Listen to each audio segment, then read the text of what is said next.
ప్రకాశం barrage వద్ద కృష్ణా నది వరద ఉధృతి ఎక్కువగా ఉండటంతో ప్రకాశం బ్యారేజీ నుండి మహానాడుకు వెళ్లే రోడ్డుని అధికారులు మూసివేశారు. ప్రజలందరూ ఎన్టీఆర్ కట్ట మీదుగా ప్రయాణం సాగించాలని తాడేపల్లి సీఐ తెలిపారు. సరదాగా ఫోటోలు దిగడానికి వరద నీరు చూడడానికి రావద్దని హెచ్చరించారు.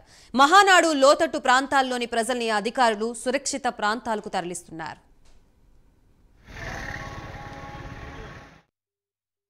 విజ్ఞప్తి, కృష్ణా నది నుంచి ప్రవహిస్తున్నటువంటి వరద ఉధృతి వల్ల సుమారు 8 లక్షల క్యూసెక్ల నీరు కిందికి వదలడం జరుగుతుంది.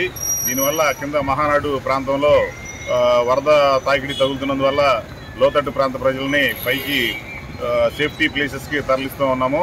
అట్లానే ఇక్కడ పట్టణ ప్రజలందరికీ కూడా తెలియజేయనిది ఏమనగా సీతానగరం ఘాట్ నుంచి మహానాడు మధ్యలో వరద కృష్ణా నది పైకి రోడ్డు మీదకి రావడం జరిగింది.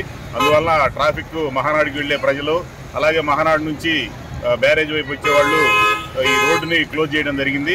వీళ్ళు వేరే దారిని మన ఎన్టీఆర్ కట్ట దారిని ఉపయోగించవలసిందిగా తాడేపల్లి ప్రజలకు అందరికీ విజ్ఞప్తి చేస్తున్నాం.